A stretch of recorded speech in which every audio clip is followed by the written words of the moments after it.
50 States of Fright, the Golden Arm, Michigan. I'm Joe. And I'm Richie. Please subscribe to this channel. So here we are. We're doing a Zoom meeting, right, Richie?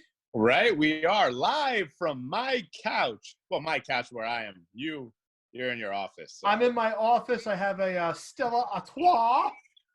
Oh, I have a Lipton iced brie.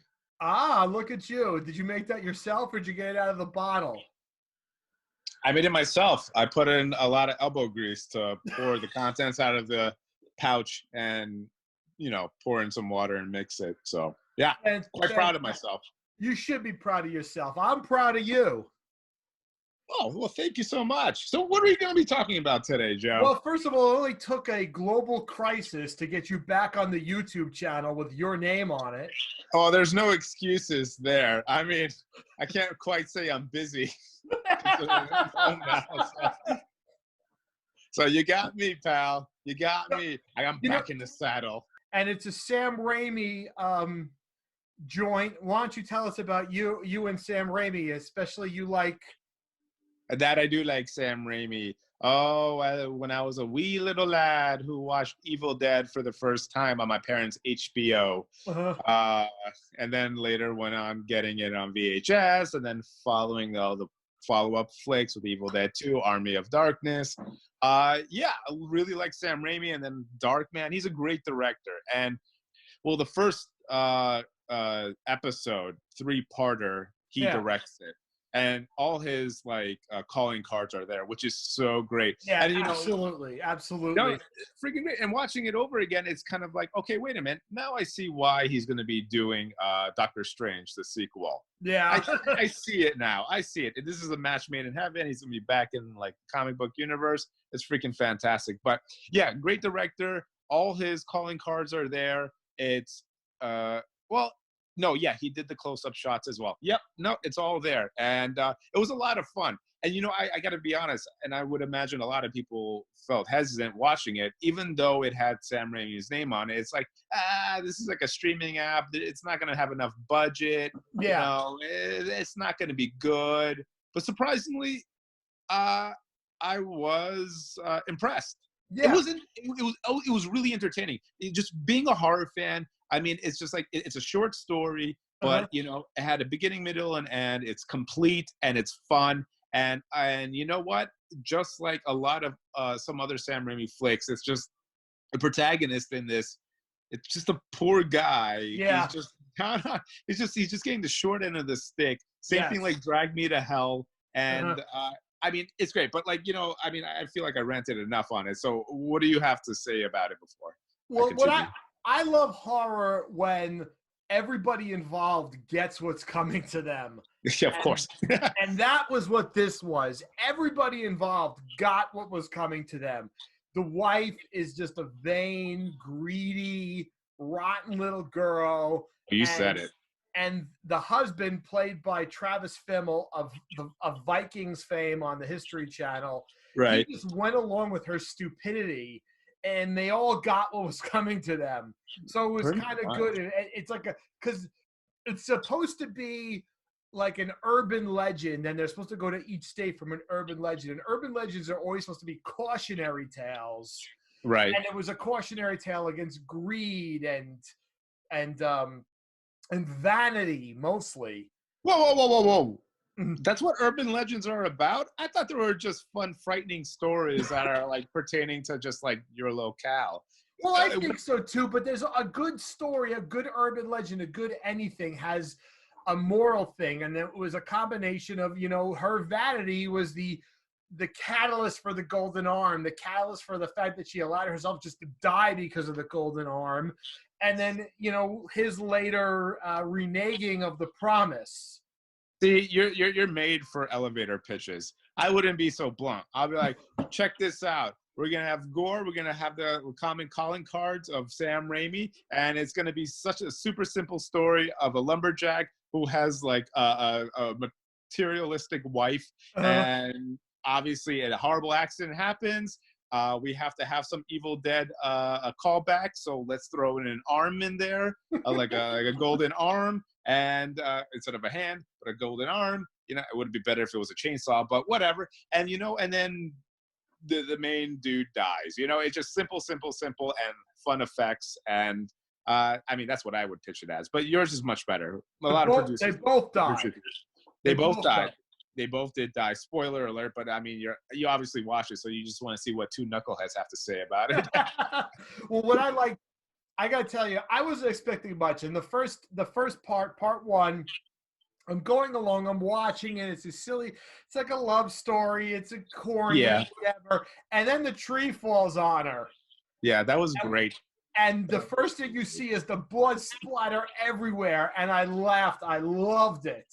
Yeah, it's like if it did not have that over-the-top blood gusher, then I feel like this short story will just be a lot more serious. Yeah, it really needed that, and thank God they put that in. Yeah, that was great.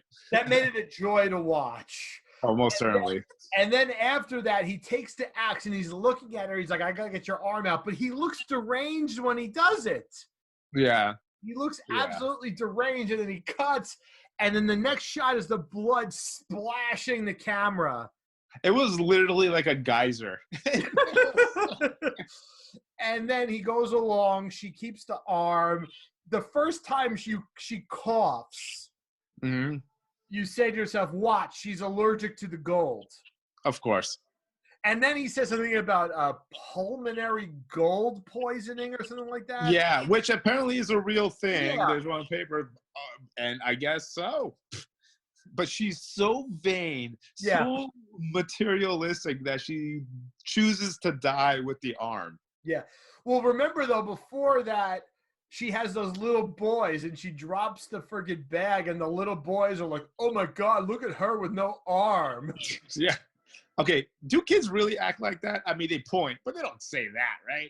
I mean, I don't know. Well, she was supposed to be the prettiest girl in town before her arm came off. Yeah, that's right. And the juxtaposition with the shots they've done was pretty good.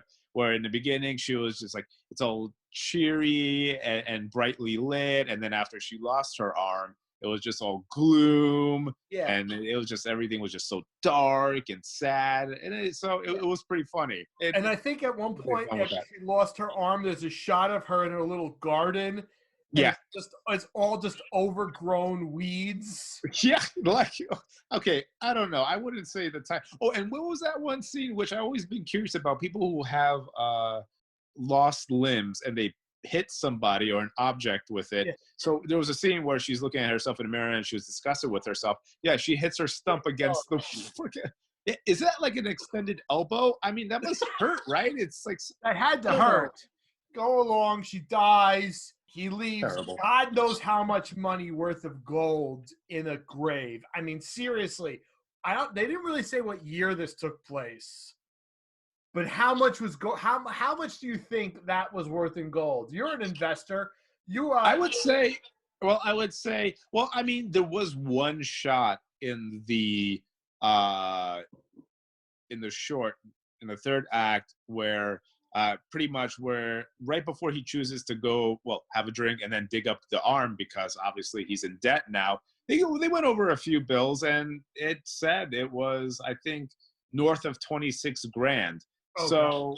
Yeah, so second mortgage taken out, selling everything. So I would say it's probably 35 grand he spent on the arm. Arm? You think that's what that arm was worth? I think it was worth more. That was a lot of gold. But that is ridiculous. Couldn't you just lie to your wife and say it's gold and just get some fake gold, or just a little amount and then just paint it gold or something? Tough to lie to her, man. She was a vain lady. It gets really spooky once he steals the gold. He grave robs his own wife, and her eyes open. Yeah, that was great. I mean, the shot lingered on her face because you expect, I mean, not only just to look at the great makeup, but like you expect her eyes to open up, and that's what it did twice, which is great. That was a really fun scene. He hacked her arm off again, and then, of all things, as you pointed out, this lumberjack hid in his bed under the sheet. Well, before we even get to that, which I think is a hilarious direction for the actor, I really, really, really, really like and it's so like Evil Dead 2 in the cabin type situation where he's just seeing a picture of his wife. And of course, the spirit is like lingering around the house. And then it's like knocking on the wall, opening up the windows, classic like Evil Dead, like a Deadite situation coming through.